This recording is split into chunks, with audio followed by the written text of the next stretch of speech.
Chick-Fil-A developed to become one of America's largest restaurant chains with over 2,300 locations and more than $10 billion in annual revenue. Because of this, it has taken over the country. Without further ado, join us as we share with you how did Chick-Fil-A become so popular.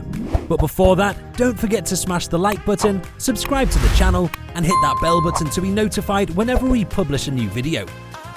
Chick-fil-A is transforming fast food, leapfrogging competitors to become the country's third largest business and doubling yearly sales in the last decade. Among its rivals, the chain's business strategy is unique in that it is a family-owned firm that is openly governed by Christian principles. Truett Cathy's faith has been turned into business strategies that have aided in developing the fast food behemoth. Its secret weapon is its stringent franchise operator selection procedure, which seeks and trains Truett Cathy clones who are devoted to the brand. Following the controversy around CEO Dan Cathy's objection to same-sex marriage, Chick-fil-A's sales have risen steadily, from $4.6 billion in 2012 to $10.5 billion in 2019.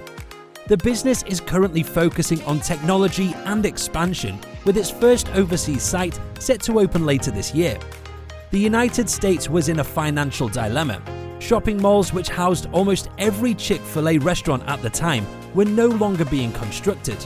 The majority of Chick-fil-A's stores had opened in the previous several years, depleting the company's money account. Truett Cathy's Gospel. At the firm he established, Truett Cathy is revered as a deity. Cathy's office at Chick-fil-A headquarters in Atlanta has been maintained strictly as he left it when he died in 2014 at the age of 93. His vintage vehicle collection is still on display, including the original Batmobile from Batman Returns. Cathy is often mentioned by Chick-fil-A employees who recall recollections of dinners at his house, numerous acts of charity, and hundreds of youngsters who consider him a foster grandfather. Before launching Chick-fil-A, Cathy and his brother Ben owned the Dwarf House, a 24-hour restaurant. It was just another moderately successful diner for over 2 decades. Then, in 1964, Cathy created the chicken sandwich, which revolutionized the food industry. People have been sandwiching chicken between carbohydrates for a long time, but Cathy invented something that changed fast food forever. It was a simple sandwich with lightly breaded chicken, a buttered bun, and 2 pickles. It was quick and straightforward to prepare, and there was nothing else like it on any American menu. When Cathy began operating Chick-fil-A restaurants in shopping mall food courts in the 1960s, the chicken sandwich transformed from a cherished menu item at the Dwarf House to a cult phenomenon. Chick-fil-A grew in popularity when shopping malls swept the South in the 1970s. Cathy created a strategy that would become the backbone of Chick-fil-A's success: a system of operators who operate restaurants across the country to meet expansion with consistency. Truett Cathy clones. Quincy L.A. Springs IV isn't a Cathy clone, but he knows a thing or two about Truett's doctrine. Springs owns and operates a Chick-fil-A in Atlanta's Vine City neighborhood, one of the chain's first forays into a low-income metropolitan region as part of a more significant push to rehabilitate the area. Springs is one of the 1,800 operators who have been trained to follow in the footsteps of Cathy. Doris Williams, a former school lunchroom worker, founded Chick-fil-A's first location in Atlanta's Greenbrier Mall in 1967. Williams was the first to follow Cathy's lead via the operator system, which remained unaltered for the past 5 decades. To operate a restaurant, operators pay only $10,000, up from $5,000 in the 1960s. Chick-fil-A doesn't have a minimum income requirement, and the business pays all beginning costs, including real estate, restaurant construction, and equipment. On the other hand, McDonald's charges franchisees between $1 million and $2.2 million in beginning fees, which includes a $45,000 franchise fee. Chick-fil-A's procedure isn't expensive, but it is meticulous. Cathy met with each operator one-on-one before hiring them, encouraging them to think of the collaboration as a marriage with no possibility of divorce. The procedure benefits those who think that a fried chicken business may be a good factor in a community. Their stores become the operators' lives, with each operator generally only authorized to manage one store. Following the deduction of an annual license fee and operating expenditures, operators divide sales equally with Chick-fil-A. This isn't a model for everyone. Chick-fil-A isn't truly a franchise according to Joel Libava, a franchise advisor. Operators are not allowed to sell their sites and must follow Chick-fil-A's rules, which includes a clause that prohibits them from working other jobs. Chick-fil-A's communications team stressed the diversity of its operators and employees in an email, adding that 145,000 individuals nationally represent our brand. They represent and embrace all people, regardless of color, gender, ethnicity, sexual orientation, or gender identity. Chick-fil-A's principals and operators' dedication to them grew intertwined with the chain's success as it expanded from a food court player to a southern mainstay. Believers in a corporate world, Chick-fil-A's growing army of franchisees began building freestanding shops in the 1980s and 90s, expanding beyond the food court. It started its enormously successful Eat More Chicken ad in the mid-90s, skyrocketing brand recognition. Its founder's religion guided Chick-fil-A throughout it all.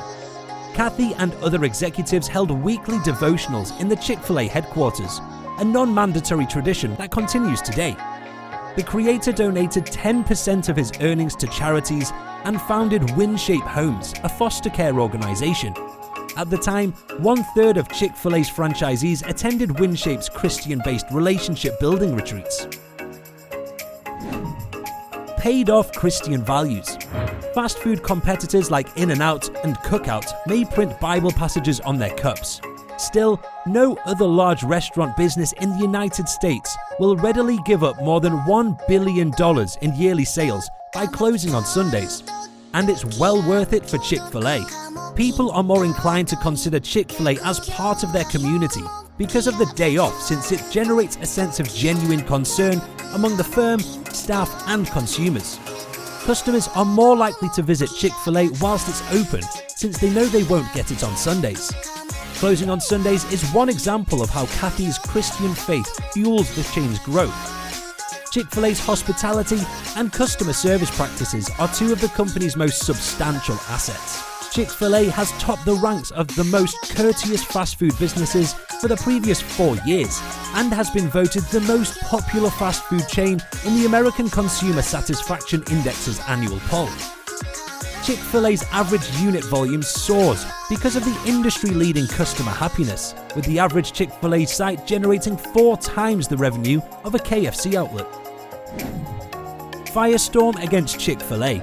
LGBTQ activists have already spoken out against the Kathy family and Chick-fil-A's donation of millions of dollars through the WinShape Foundation to groups opposed to same-sex marriage, ranging from Christian charities to more radical anti-LGBTQ lobbying groups.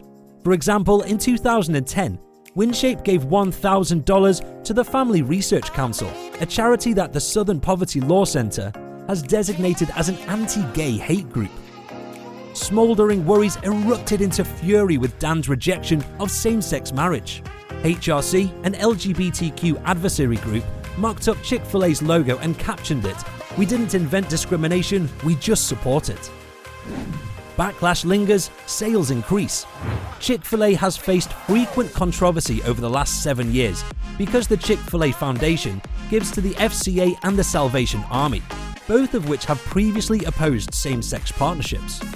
Internal debates have taken place over whether the FCA relationship is worth the criticism. The purity promise, which compels members to commit to avoid premarital sex and same-sex relationships, has sparked a lot of debate. Chick-fil-A executives determined that the advantages of the donations, which support non-religious child sports camps, exceed the drawbacks, especially because campers are not compelled to sign purity vows. A fiery new era. According to Nation's Restaurant News, Chick-fil-A's American system-wide sales increased from $4.6 billion in 2012 to almost $10.5 billion in 2019. The number of units has increased from 1,669 to 2,363, with the average unit volumes rising from $2.8 million to $4.6 million. The firm continually increased the amount of money each site made. Chick-Fil-A is banking on that experience as well as the flavour of a fantastic sandwich to keep customers happy and attract new ones. It appears to be functioning. As they evaluate prospects, the company's leadership keeps this goal to serve people well in mind. Astonished by how Chick-Fil-A rose to popularity? What are your thoughts about its boost of growth? Was it your first time hearing about all of this? Feel free to share your thoughts and reactions in the comments section below. Before leaving, don't forget to like, subscribe and hit the bell button for notifications on our future content. With that being said, see you in the next one.